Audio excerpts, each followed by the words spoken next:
Hey, how you doing there again, folks? Me again, of course, Brandon Wenzel, come back at you. Another offering off my sampler platter.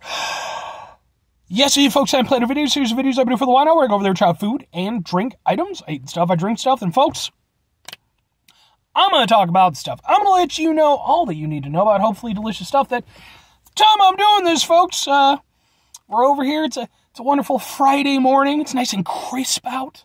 Crisp. Like Crispin Glover. He was the dad from Back to the Future. Just the first one. The second one, there were some legal issues and such. Supposedly, he's a little bit of a creepy guy. I've never met him, so I'm not going to say he's a creepy guy. I'm just saying, supposedly. He might be wonderful. He was also in Willard and What's Eating Gilbert Grape. This has been your Crispin Glover facts of the day. But aside from that, I'm inside the truck. I'm wearing a work shirt. Typically, that means that I went over there and I was on my way from home from work. I found a thing to review. Now I'm in the truck and I'm reviewing it for you. That's the case today, folks. What am I trying for you? What are we doing? Well, folks, we're getting a little bit fancy because we're doing boom! Yes. It is the Brownie Baker chocolate chip brownie. Made with Nestle Toll House morsels. So, yeah. It's apparently yummy, and I'm guessing that's morsels, but it says orsels. Orsels! Sounds like the name of a character that Crispin Glover would play. Damn it, Orsels, you're fired! Look at you. My Crispin Glover powers. This isn't even an acting gig. I'm just Crispin Glover all the time. Anyway, yeah, I found these at a fucking 7-Eleven, and I was like, alright, I guess. And they had a whole bunch of different things. Like, I guess, from what I can tell, they're sort of like a Hostess type of thing, or, you know, your Little Debbie's. They had, like, muffins, and I think they even had, like, little pies and stuff. But they call themselves the Brownie Baker. I'm getting myself a brownie. That's how that works. If I go to a pancake house, I'm getting pancakes. Went to this one place, I forget what the name of it was, but it was something chop suey. I don't even typically eat chop suey. I mean, every now and again. But I was like, I'm getting your chop suey because you fucking named the place after your chop suey. It better be the best chop suey I ever had. It wasn't. So you call yourself the Brownie Baker? Well, Brownie Baker, I'm putting you to task. Me and Crispin Glover, because after this is done, I'm going to send him some and get his opinion on it. Like, I don't know, Crispin Glover. I don't know, I should sue the people and sue Michael J. Fox. I was supposed to be in Gilbert Grape too, but they never made it. It smells like a brownie. It's very dense. I could injure somebody with this, not Crispin Glover. There is no way in hell I'm going to try to injure Crispin Glover. First of all, he's probably a very nice guy. Second, if I don't manage to take him down, I can't even imagine what would happen to me. This is a weird episode. I didn't intend for Crispin Glover to be part of it. Let's eat a brownie.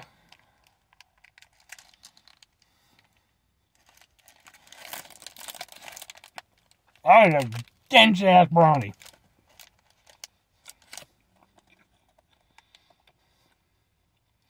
I like the chocolate chip.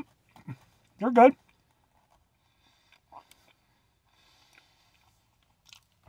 And it's a nice counterpoint to the heavierness of the brownie. Which I'm wondering, I mean, they call it chocolate brownie.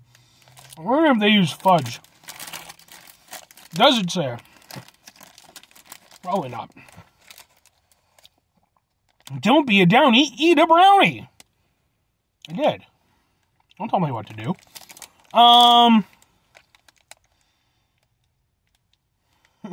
Lots of things that human beings probably shouldn't eat. And then some things that we should. I mean, I guess it's chocolate, cocoa butter. Yeah, I guess it's, as far as I can tell, it isn't fudge. But it's okay.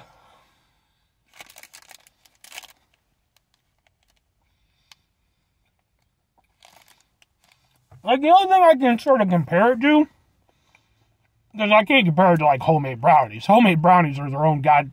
They're so good, it's amazing.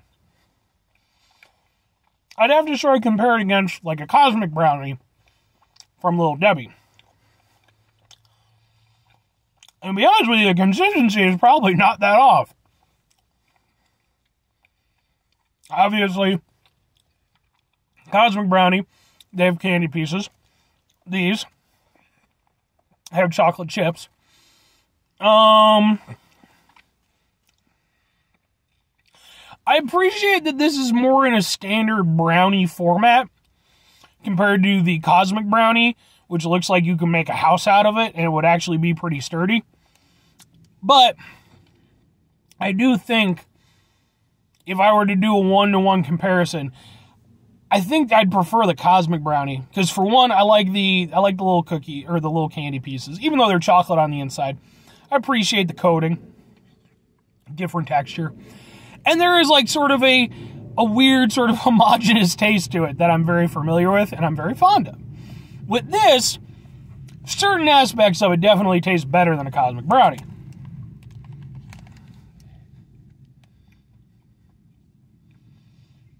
It has a better cocoa taste, for sure. But the problem is, it exists in this weird sort of gray area. Because, on the one hand, it's nowhere near as good as like a proper homemade brownie. It just can't be. But at the same time, even though I think in certain regards it sort of surpasses the Cosmic Brownie has the advantage of being that familiar, somewhat trashy, like go-to brownie that you can just get at pretty much any gas station in America. And there's something to that. It's not a great brownie by brownie standards, but it is familiar. And it does have a certain appeal. This exists in between those two places, and so I just don't really have a good spot for it on my palate. It's decent. Like I said, overall, it's chocolatey. It's dense. It's very dense. But it's not, like, hard to chew or anything like that. I like the texture difference between the chocolate chips and the rest of the brownie. And I actually like when you get, nice mouthful of the chocolate chips. It creates a nice little dichotomy. But I have to think, two things have to be asked. Would I get it again? Would I recommend it? Thing is, I don't think I would get it again because if I want a gas station brownie, I'm just going to go for a Cosmic Brownie. That already works for me. This isn't good enough. Even though, like I said, I do think certain aspects are better than a Cosmic Brownie. As an overall, it isn't better enough by high enough standard to really knock away the nostalgia aspect of the Cosmic Brownie. And then, like I said, it's just nowhere near good enough to be anything close to a homemade brownie. So, it's not bad. I don't mind it. I'll definitely finish it. But I have to admit, considering that this is, from the Brownie Baker, I really was expecting something, something a little bit special. And what I got was just a decent, but not really all that interesting or remarkable chocolate brownie. It's okay, but, yeah. And, in that regards, recommending it wise, you can try it. It's not bad. But for me, there's just no point to it. And, man, just, either get yourself some real brownies or, just maybe go over there and get some Little Debbie ones. That's just my personal take. But anyway, 5 things before I get out of here. Have yourself a great rest of the day, spectacular rest of the week, monumental rest of the month, stupendous rest of your year. And folks, you can go over there and have yourselves a truly brownie-tastic rest of your life. But I'm talking real deal brownies, folks. I'm talking like ones that are like fresh out of the oven and the whole house wakes up because they can smell them. And, and whoever cooked them's over there and they're like, I'll wait until they cool down, but you don't care. You're going to eat them even though you're going to get third-degree burns on the inside of your mouth. And realistically, the person who went over there and made them understood that full well. They understood that you were going to hurt yourself to eat these brownies. You know why? because the person who made those brownies was Crispin fucking Glover, and he's just a madman. Final two things, folks. Number one, try to bring some positivity in your world. It's not always possible. It is, however, always appreciated. But we can't do it all the time. I know I can't do it all the time. Here's what you're going to do, folks. You're going to try not to be an asshole. Folks, that's not always the easiest thing to do in the world, especially in a world where at any given point in time, Crispin Glover could just turn that corner. Just turn that, and he's just there. He's just there. We all have to live with that. We all know it's at the back of our mind. We try to push it back as much as we can, but it's always there, folks. But even with Crispin Glover constantly stalking us, take a step back, try to mitigate the level of assholesness in our lives, pray to Crispin Glover that he doesn't kill us all, and then we go over there and we try to mitigate the level of assholesness in our lives, hopefully do better for ourselves and for those around us, including Crispin Glover. He's kind of like a Doctor Who villain. Final thing, folks. Do the thing. Whatever the thing is for you, that's what I want you to go out and do. Folks, maybe you're going to go over there, and maybe you're going to have yourself a Crispin Glover marathon so that you can appease Crispin Glover. Like I said, you've got Back to the Future. You've got Willard. You've got What's Eating Gilbert Grape. He has a small role in that, but, you know, he plays a mortician.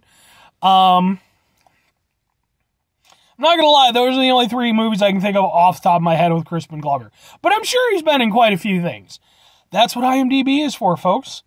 And then when you go over there and you watch at least 5 Crispin Glover movies, arbitrarily why, maybe you'll go over there and you'll summon him and he'll show up and he'll just be like, hey, I'm Crispin Glover, how you doing? Bye! And then he'll go back to the depths and you'll have appeased him for another 1,000 years. Or conversely, maybe just go watch Back to the Future 1, 2, and maybe 3.